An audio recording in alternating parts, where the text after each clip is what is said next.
rolled the edge. Oh, I looked at it. Like when it blew out, like that corner, all the flakes came out. I'm like, all right, I looked at over here. Yeah, what caused all the rust and the bad seam. I made it better than factory. I figured out where their mistake was, which, you know, their weak points. Like why water got in the first place. Right. Which happens with all of them, I guess. Apparently, yeah, just that whole lip is on both sides. Really bad seam seal from the factory. It's just, it's sloppy. Okay. Yeah, you go. So initially, when I made the metal lip, I left it on, the bumper on. The bumper went past the lip. So this curve was actually short. So I actually made this curve to match your bumper. Then I took your bumper off. Then I went and finished welding it and did all the grinding work on the metal and metal work. Okay. But it actually fits better than factory. Okay, yeah, I did notice that. I think on my old car did the same work. Came out a little. If you look right here, the factory just kind of stopped, you know, because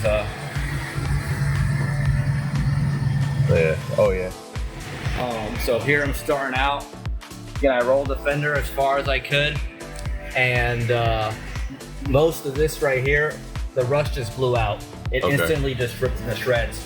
And when I cut past it about 2 inches, just so I knew I wasn't good, you know, good thick metal. Right.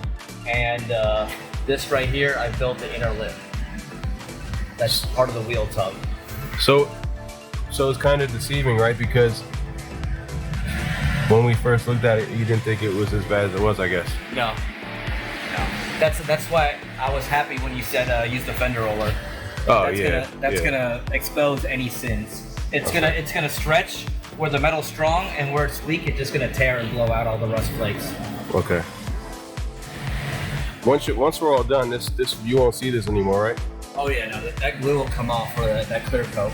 It said they clear coated over your emblems at one point. It was, and it was couldn't get it out. I tried to buff it out, and it was just not coming off. So I went ahead and made the metal piece, welded it on the front, and also with the trunk open from the back side. So it's actually sealed from the back. And first coat's always fiberglass, always Duraglass, so it's not hydroscopic. It's not going to absorb water from the trunk or inside, and it won't rust from the inside out. Okay. So that's a forever deal. Like I said, it's not just body work; it's actually metal. And I also welded these 2 hole studs up here. So once you finish the other arch on the driver's side, we just got to do door dings, right? We're just got door dings and a couple of, you know, hail, whatever it was. A couple dings on the ceiling. Probably was hail. Even though the trunk didn't have anything. The trunk, I don't know what would have hit the roof. I mean, so I don't know what happened. Unless maybe they had it parked under a tree that had shit falling off of it. Acorns. Acorn pine cone. Like I said earlier, this is the inner lip. This is basically the wheel tub. The outer lip, which would have been part of the quarter panel, bent at a 90. I'll roll it after it's welded in. This is about 13.5 inches. I cut this to 15. Anyways, to get this curve and this radius in here, I use my shrinker stretcher. So essentially, there's 4 jaws in here, 2 uppers, 2 lowers. It bites down and it spreads. So this is the stretcher side, so it's gonna put a radius in it this way. Okay. And you're gonna do this a million times. A million times, right? Just work your way back. You know, you're gonna end up switching legs. You're gonna get tired. You got to keep going back and forth and test fitting it. Oh, I see. Okay. Work your way down. Get the radius. Test fit it. Since that side's cut out, I usually do 1 set at a time, so you have a reference point. Or you can make a template out of plywood or whatever you do. You go back, you get the arch, and you test fit it. Test fit it, and then you have it for this side. But like I said, eventually you have the radius the right way. You go back and trace out on a piece of paper template, cut this to fit, and it'll fit right in. Okay. Always overshoot it because you're gonna stretch, and then like you said, you get a nice radius in it. 1 piece of metal, a couple welds, it'll last forever. It's definitely easier than replacing a whole quarter panel, right? Especially if it's not available, and it's definitely a long-term repair. Not like just packing it full of Bondo or whatever. Yeah, which a lot of people do. You can get the radius in pretty quick.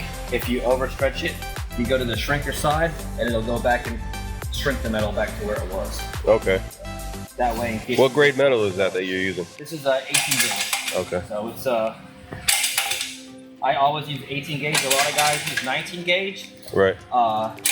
That's what's current metal on Japanese, Korean cars, most American cars. They've gone thinner metal to save money on fuel economy, just to get it up.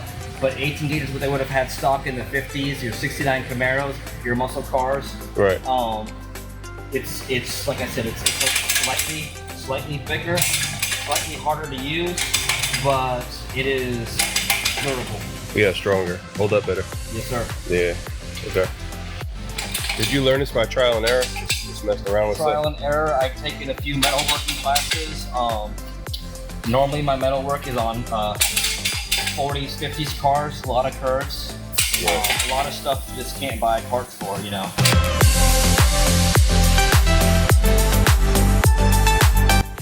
Oh, I forgot to ask about Yes, sir.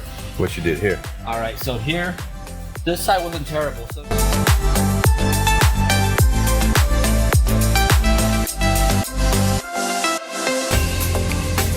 looking at all the Maximas I looked at, there's this poor seam seal from the factory here. Right. Driving the rain, water hits it, it's gonna drip in through here. So there was a small rust hole here. I just ground it out instead of welding it. I just did a little bit of metal work here. Spot weld, ground it down. This is panel bond. So Does water just sit there? water doesn't normally sit here from the factory. There's a little drain area right here. Yeah. Most people, you know, you could leave this out actually. I mean, you got a Tootsie Roll wrapper in here. I don't know, they're fat free, so it's not going to affect your quarter mile. Oh, okay. I didn't even know about that. So basically, you can. Yes, and you can actually drill a small hole. If you don't, that's big enough to where like a lizard, a snake, you know, cockroaches, bugs will get in that shit. So wait, when the bumper's back on though, is You'll never that see it. covered? It is covered. Oh, okay. It's half covered actually. Half covered. Okay. This little tab hangs out. Okay, so you can pull it and drain it then. You can pull it and drain it.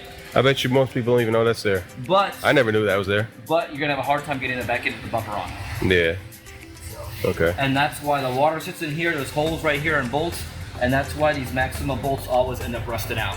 Right. So they're actually in plastic, but they're rusting because the water sits back in here. Right. Okay. Drill a 1/4 inch hole, and you'll be fine. And then the other side you said was worse? This side was worse. Yeah, it was larger. I got the pictures you sent me with of the holes. Section.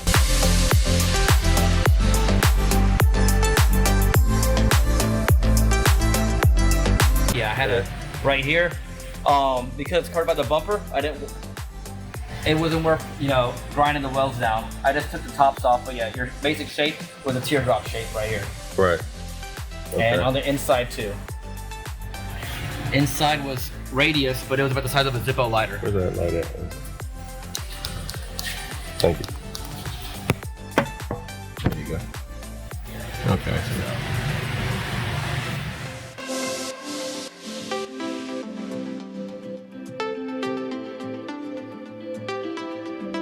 Dehumidifier.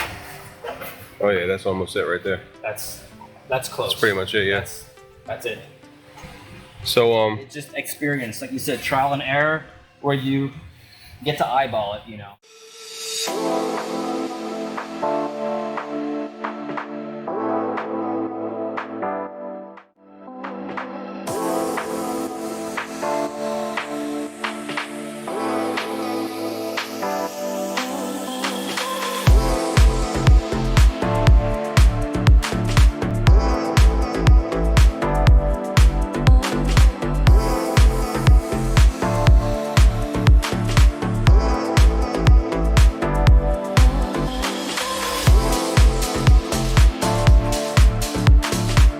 So let me ask you, when you cut a piece like you're doing now, right? Yes. And you're like integrating into this, how does that work? Like as far as like overlap?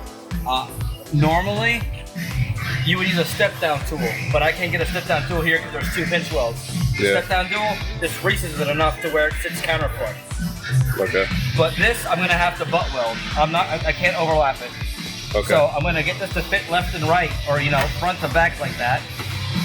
Then I'm gonna get a stencil off this, trace it onto here. This will be jagged. I gotta cut this out the same way. It'll fit like a puzzle, and then it'll be butt Right. welded. Right. Instead of overlapping it.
right, so G's gonna explain just a little update as to what he's done over the last week or two.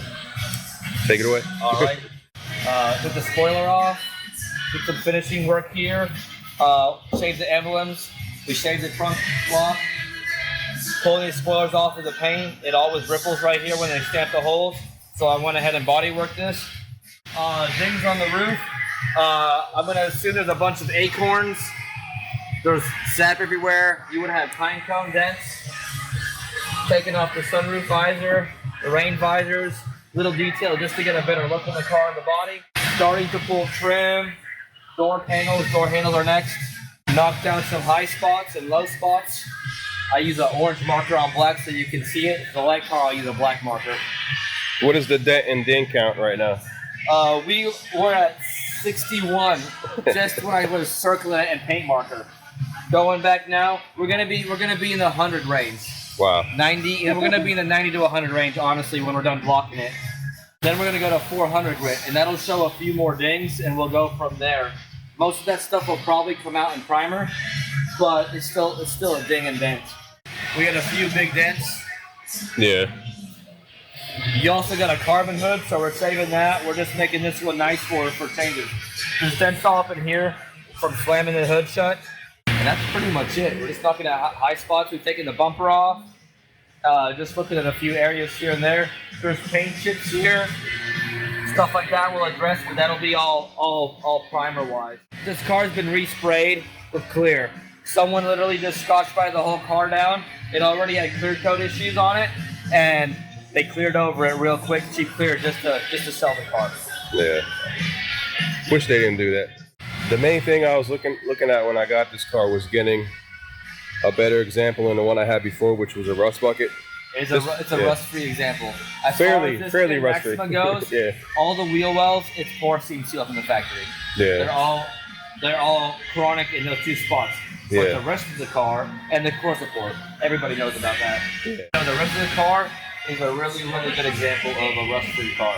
So yeah, you just reminded me. So what's your plan? What do you think is the best way to address the core support, in your opinion? I'm going to order some overnight parts from Japan. Because nothing's more important than family. But no, we're gonna cut out the small area. Wherever rust is, I usually cut an inch in each direction larger, just so I know I'm a clean area. And I'm just gonna weld a quick patch in. Okay. Structurally, I want to keep it from rusting, but if you cut a round hole, you're never gonna lose structure. It's not gonna have any flex points or anything like that.